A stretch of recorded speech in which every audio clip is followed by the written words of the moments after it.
ये पेट आपको है तो सही, लेकिन ये इतना चौड़ो कैसे है? और पेट कोई खावे तो वो आगे की तरफ निकल रही है, ये कोने में कैसे निकल रहा है?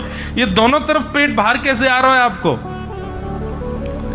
ठाकुर जी ने ना कछु नहीं दिखाओ।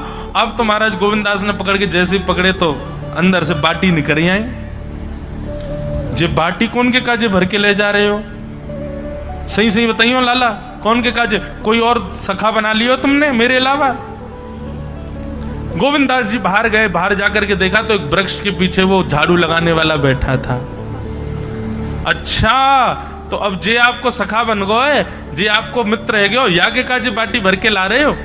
ठाकुर जी कहे अच्छा, अरे भैया ठीक है, अब तू सबंत कह मत दियो कि मैं यहाँ के संग आयो, यहाँ के संग खेलूं। अरे बेचारो बड़ो प्रेम करे मोते, ये भूखो बेचारो, मैंने सोची यहाँ के काजू बाटी ले चलूं।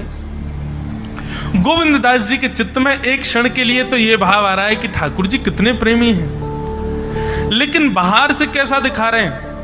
बोले स्वयं ने इतने सारे ग्रंथ निर्माण करा दिए, 4 वेद लिखवा दिए, उन पुराणों में शुद्धि, पवित्रता, अपरसता सबके इतने नियम बना दिए, और खुद क्या कर रहे हो?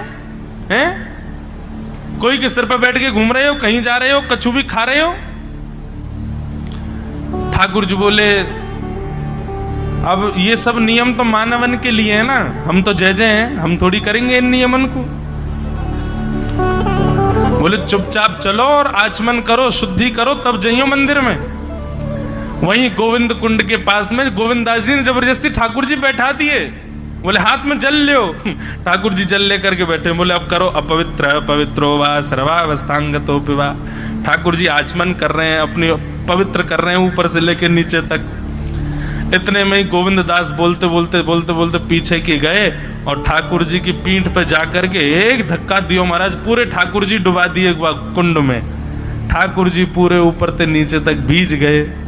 ठाकुर जी बोले दारी के तेरी शिकायत करूंगो, गुसाई जी तो कहूंगो तू ऐसे करे मेरे संग। गोविंदास बोले मैं बता दूंगा तुम कौन कौन के कंधान पे चढ़ के घूमो।